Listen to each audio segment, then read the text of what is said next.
कटोरे वाले मुल्क को भारत की जाबाज बेटी ने वैश्विक मंच पर तमाचा मारा और पूरे विश्व के सामने पाकिस्तान को धूल चटाने का काम किया है। संयुक्त राष्ट्र में पाकिस्तान के पीएम शहबाज शरीफ ने झूठ बोलते हुए ऑपरेशन सिंदूर में खुद की जीत का दावा किया था। इसी का जवाब देते हुए भारतीय राजनयिक पटेल गहलोत ने कहा कि इस सभा ने सुबह सुबह पाकिस्तान के प्रधानमंत्री की बेतुकी नौटंकी देखी, जिन्होंने एक बार फिर आतंकवाद का महिमा मंडन किया, जो उनकी विदेश नीति का केंद्र बिंदु है। उन्होंने कहा कि हालांकि किसी भी स्तर का नाटक और झूठ तथ्यों को नहीं छिपा सकता, ये वही पाकिस्तान है जिसने 25 अप्रैल को पहलगाम में हुए बर्बर नरसंहार की जिम्मेदारी से एक पाकिस्तान प्रायोजित आतंकवादी संगठन रेजिस्टेंट फ्रंट को बचाया था। गहलोत ने कहा कि आतंकवाद फैलाने वाले इस देश ने 1 दशक तक ओसामा बिन लादेन को पनाह दी थी, जबकि आतंकवाद के खिलाफ युद्ध में भागीदार होने का दिखावा करते हुए उसके मंत्रियों ने हाल ही में स्वीकार किया है कि वे दशकों से आतंकवादी शिविर चला रहे हैं। उन्होंने कहा, इस बार भी यही दोगलापन जारी है, लेकिन इस बार प्रधानमंत्री स्तर पर हो रहा है। आज हम बात कर रहे हैं उस भारतीय राजनयिक की जिसने हाल ही में संयुक्त राष्ट्र महासभा के मंच पर पाकिस्तान के झूठे आरोपों का बेबाक और प्रभावी जवाब दिया। हम बात कर रहे हैं पटेल गहलोत की। आपके मन में नाम सुनकर ये सवाल आया होगा कि इतनी बहादुर बेटी है कौन? तो आपको बता दूं, पटेल गहलोत भारतीय विदेश सेवा की अधिकारी हैं। उन्होंने अपने करियर की शुरुआत विदेश मंत्रालय में सहायक सचिव के रूप में की। इसके बाद पेरिस स्थित भारतीय दूतावास में तृतीय और द्वितीय सचिव के रूप में कार्य किया, जहां उन्होंने एक अंतर्राष्ट्रीय मामलों का अनुभव हासिल हुआ।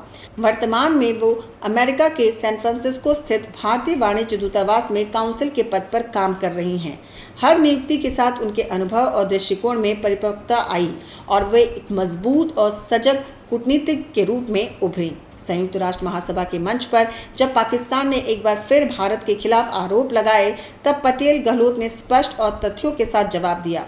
उन्होंने पाकिस्तान की दोगली नीति को उजागर किया और पूरी दुनिया को ये दिखाया कि भारत अब चुप नहीं बैठने वाला।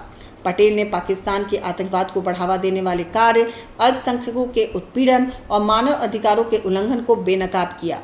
उनके भाषण से ये साफ हो गया कि पाकिस्तान की कोशिशें भारत की छवि को नुकसान पहुंचाने की हैं, लेकिन दुनिया अब इन झूठों को पहचान चुकी है, क्योंकि ये कुत्ते की दुम जैसे सीरत वाले हैं, ये अभी सीधे नहीं होंगे।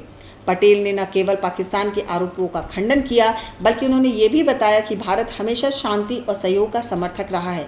उन्होंने स्पष्ट शब्दों में कहा कि किसी भी देश के अंतर्राष्ट्रीय नियमों का उल्लंघन करने या आतंकियों को पनाह देने की अनुमति नहीं दी जा सकती। उनके तथ्य और दलीलें इतनी मजबूत थीं कि पाकिस्तान के विरोध के बावजूद उनके शब्दों का प्रभाव अंतर्राष्ट्रीय मंच पर दिखाई दिया। पटेल गहलोत का शैक्षणिक और व्यक्तिगत सफर भी प्रेरणादायक है। उनका जन्म नई दिल्ली में हुआ। उन्होंने सेंट जेवियर्स कॉलेज मुंबई से राजनीति विज्ञान में स्नातक और लेडी श्रीराम कॉलेज दिल्ली विश्वविद्यालय से पोस्ट ग्रेजुएशन किया। इसी दौरान उन्होंने सिविल सेवा की तैयारी की और 2015 में भारतीय विदेश सेवा में चयनित हुई और अब महज 33 साल की उम्र में पटेल ने वैश्विक मंच पर अपने देश का पक्ष मजबूती से रखा। उनके अनुभव, साहस और बेबाक अंदाज ने उन्हें एक प्रभावशाली और सम्मानित कूटनीतिक बनाया। उनके भाषण ने पाकिस्तान को अंतर्राष्ट्रीय मंच पर बेनकाब किया और दुनिया को ये संदेश दिया कि भारत अपने हितों और सत्य के लिए हमेशा खड़ा रहेगा।